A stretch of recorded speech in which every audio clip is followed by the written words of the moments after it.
You're tuned into Recovery TV, the voice of hope, with your host, John J. Tassoni Jr. Discussions and information on addiction and mental health issues. Here's your host with today's guest. Thank you for joining us for another edition of Recovery TV. And I'm your host, John Tassoni. First of all, I'd like to thank MAD for their gracious award that we received for the Media Award. I want to thank you very much. I greatly appreciate that. I'm humbled by that. But again, Narcan, please get it. CVS, Walgreens, wherever, URI, we need to keep it on the street. It saves lives. My guest today is Christine Nolan from Healthy Living in Recovery. And she's down in Aquidneck Island, where we don't see much of Aquidneck Island, or nor do we have enough resources in Aquidneck Island. So Christine, welcome and thank you for joining us today. Oh, thanks, John. So let's talk a little bit about Christine Nolan first, and then we'll get into your company. Sure.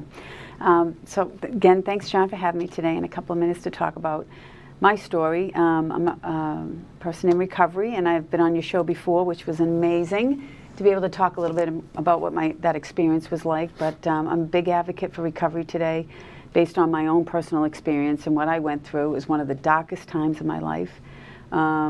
This disease of alcoholism and addiction attacked not only my mind and my heart, but also my family and my community. Has such a nasty ripple effect to it. When you feel like you're in this kind of battling this disease and trying to embrace some kind of sobriety, or trying to figure out how to live well and be well, and you're tapping into some of the resources that you have, like inpatient treatment, outpatient treatment, some sober living, some community resources such as the 12-step community and SMART. So when I was struggling, I had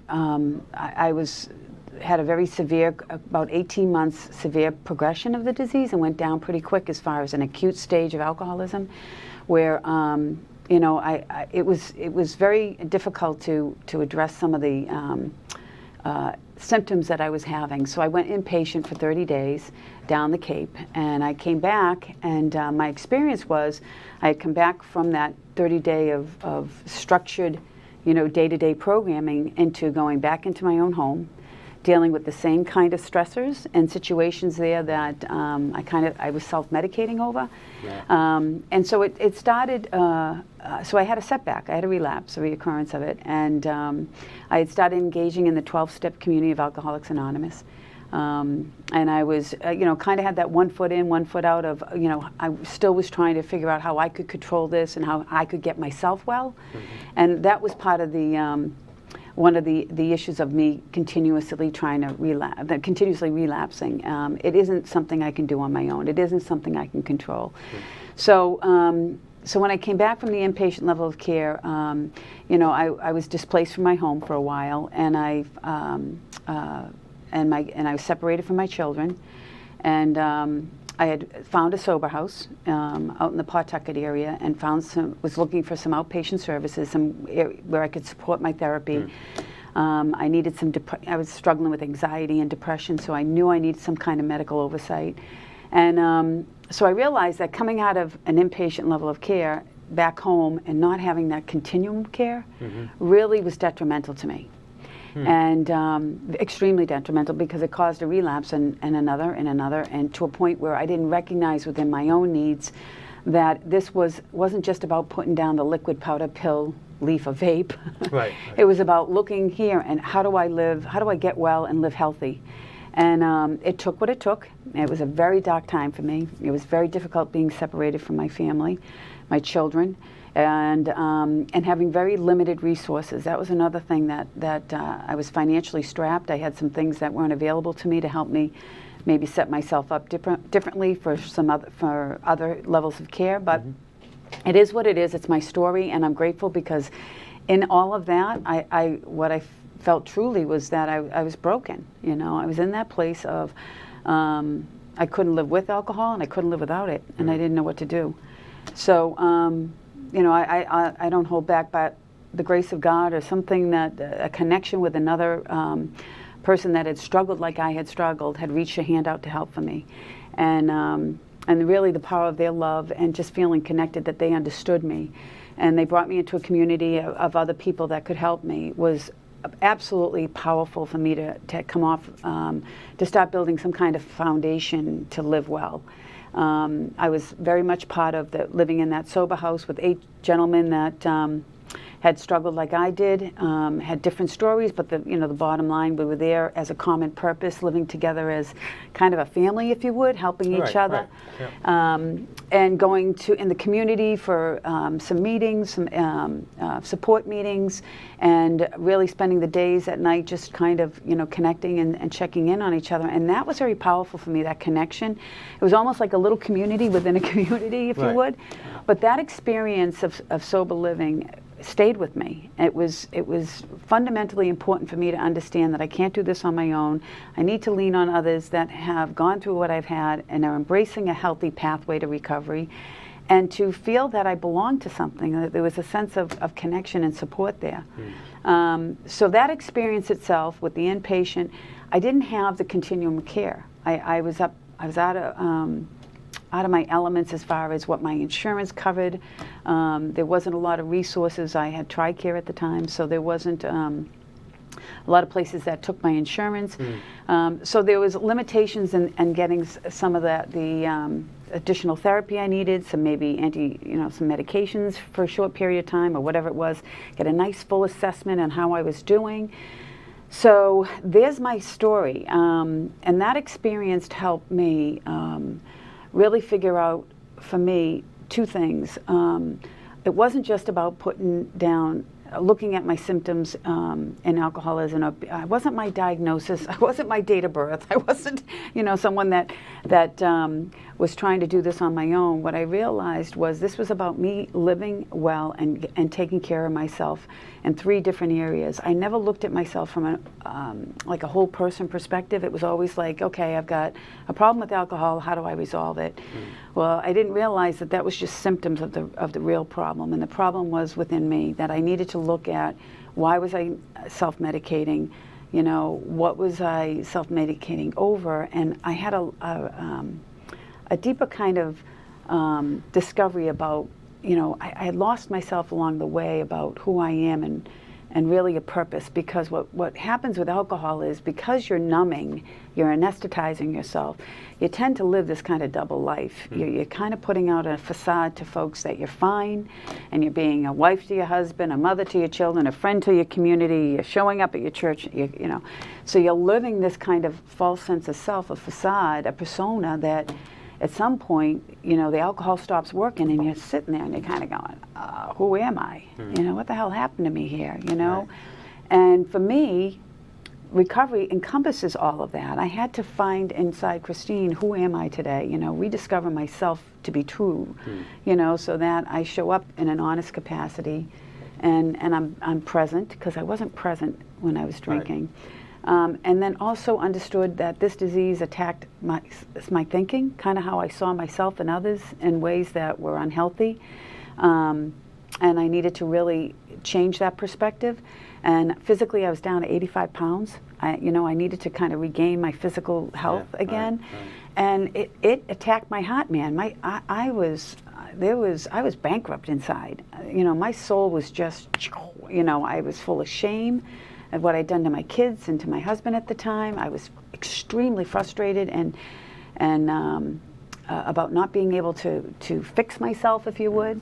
So then Ba-Boom happened. Yes, and then we're going to talk about that when we come back from break. You bet. You're watching Recovery TV, and I'm your host, John Tassoni. We'll be right back after these messages.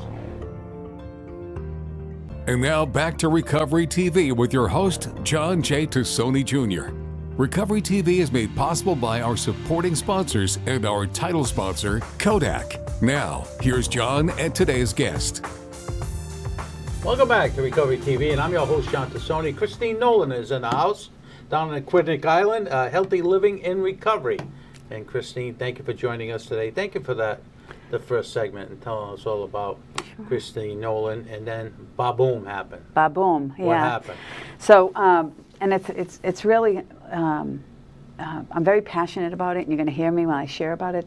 I came back into my home and my community, and I noticed that there were a lot of other women like myself struggling with the needs of that support for continuum care. And the fact that there were other, friends in the community that, were at home and they were struggling, and they would, go for treatment, come back, and they're like, Chris, how'd you do it? How'd you do it? And I said, it wasn't the traditional 30, 60, 90-day cut. I said, for me, what I experienced was I had to look at my whole person, how this disease and this battle attacked, my mind, my emotions. Emotionally, I was just a mess, and physically, and I said, and spiritually, I said. So I took kind of a holistic approach to trying to get well and live well, and so I gave birth to recognizing the need, especially in Aquidneck Island, that there was no resources for that, or they were limited, and I work with a lot of the community partners today to understand how we can come together as a community to bring these resources together and try to fill gaps. There was a lot of gaps. People would come out of inpatient and then dropped off because they had no support back in the community, or they were going right back into situations that weren't that healthiest for them. So my story was, I'd gone inpatient, stepped out, went into sober living, had some outpatient support, and really embraced my 12-step community and a few other community at my church and so I said, why can't we birth this here? Why can't we do this in Aquidneck Island?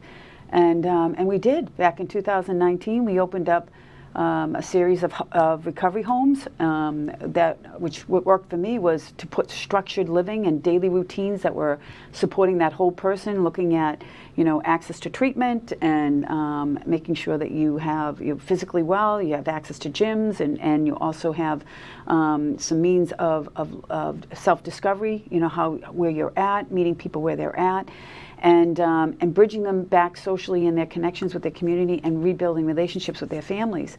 And so we opened up Trinity Inns. We had a women and children's house in Portsmouth, and we opened up a men's house in Newport.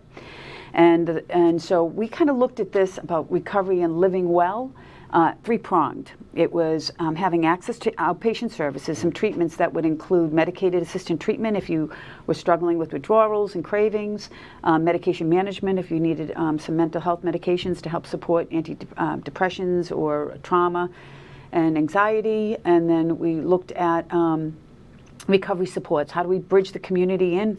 So we're looking at a housing component, outpatient clinic services, and recovery supports, but our approach was the whole person holistic integration of that. Right. And people, I don't mean to interrupt you, but people don't realize it's not one soup fits all. Right. Everyone has different ways of dealing with it, different ways on how to approach it. And I am so grateful you said that, because there are so many different pathways to recovery, and it is very person-centered. And even though I had my experience with it, what I was trying to do was bridge in these resources to the community so that they had access to them. Like we were talking before the show, that there is no recovery housing on Aquidneck Island, and there are limited resources for outpatient services when it comes to substance use and co-occurring mental health. We work very closely with our partners like Newport Hospital and Newport Mental Health Centers and Child and Family Services. So we have a lot of that support where we kind of fill in the gaps, if you would.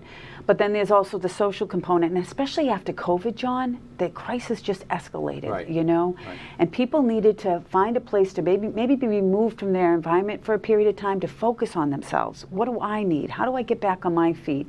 And what does that look like? And when we put the houses, the recovery residences, and the support in there, the structured program where we had access to house management, we had recovery coaches in there, we had licensed professional clinicians, they had access to outpatient treatment, and we had community connections where we could offer employment. If they were financially struggling, we were working with education. We had we worked with CCRI, and then now we're working with Adult Aquidneck Learning Center. So we looked at that whole person, identified their needs, what pathway they chose, and then we put the support around them. Right. And we did one person, one family at a time, and it was phenomenal, the results of that, how you could reduce recidivism. And then they just keep on rising. Yeah. So they would come in and they could stay in our residences for as long as they needed to get their legs back, get their foundation built, and then they could do integration back into their home or their workplace or their home. I mean, we did some work with the military and with Salve, some of the college students. So it looked very different for each person based on their needs, where they were at. And here's the thing, it's gradual. As they progressed, so didn't we. Right. We continue to put those supports around them. And the success of that demonstrates the sustainable recovery people have and the rebuilding of their relationships with their family members. They're now giving back and contributing back into the community. They're healthy employees or employers. Productive citizens. Yeah, again. I mean, it was just great. And it was all because of taking a model that worked and sharing it with the community and letting people come in and experience in their own recovery. There's so many people that are in recovery that are afraid to make that next step. How do I get back? In my experience over the past 10 years doing this type of work, the best folks are the people that are in recovery that will help other people, because you know where they're from. You know what they've gone through. You know what the needs are of these folks, especially in Aquidneck Island, where you said, and I know, there's not a lot of services for folks. So what happens? They keep drinking, they keep taking their drugs, they keep doing what they're doing, and ultimately there's a problem. You know, there's a problem. But I know that you've been working on trying to get more recovery houses in Aquidneck Island, which is a fantastic idea. I think if in fact you're lucky enough to get what you're looking at, I think it'd be one of the top places in Rhode Island. Thank you. And I want to talk a little bit more about that when we come back, because I got to pay the bills somehow. Sure. You're watching Recovery TV, and I'm your host, John Tassoni. We'll be right back after these messages. And now back to Recovery TV with your host, John J. Tassoni Jr. Recovery TV is made possible by our supporting sponsors and our title sponsor, Kodak. Now, here's John and today's guest. Welcome back to Recovery TV. I'm your host, John Tassoni. Christine Nolan is in the house. She's with Healthy Living Recovery on Aquidneck Island. If you don't know where that is, there's a little thing in Middletown somewhere. So welcome, Christine, and thank you for joining us today. So there's a possibility that you'll be purchasing a huge house in Aquidneck Island to put recovery housing in there. So let's talk a little bit about it, but we don't want to spill the beans. Well, we won't spill the beans. No, and I'm so excited to even talk about the project. So Community Blessings Foundation is the owner and operator of Healthy Living and Recovery, and we have put together, we've been working on this for a year and a half, believe it or not. The real estate on the island's been tough to tackle, but we did find a property that has, it's very spacious and has abutting lots that are available, so that we can look at kind of a mini campus concept, if you would, where our main house can house from 10 to 12 people. Where we would open up, what we're looking to do is the whole model. So on this, at this location in this house, that's a recovery house that we're going to reopen with the funding available, is going to be what they call a leveled of recovery residences. It's a National Alliance Recovery Residence. There's different tiers that you can run depending on what services you have available in the homes. So for us, with us being a licensed behavioral outpatient clinic in Middletown, and us having this property where we can open it up as a recovery residence and put in our program in there, we're leaning towards a kind of a cutting edge Tier 4 model for recovery housing with access to counseling services, which is something near and dear to my heart, where when people are engaging in their pathway to recovery, they might need that housing component, access to treatment and recovery supports, and to be able to have that within the Aquidneck Island area for a continuum of care. I can't tell you the number of calls I get just from our community members and folks that are in... I got to wrap up. Oh. I'm sorry, I don't mean to cut you short, but Thank you for joining me today. And thank you for watching Recovery TV. I'm your host, John Tassoni. Next week is Roxanne Newman, who will be my guest. And coming up is the following is Kodak Live, a fully integrated health system. Christine, thank you. You're Wish you welcome. You're best so of welcome. luck. Thank you. Thank you for joining us.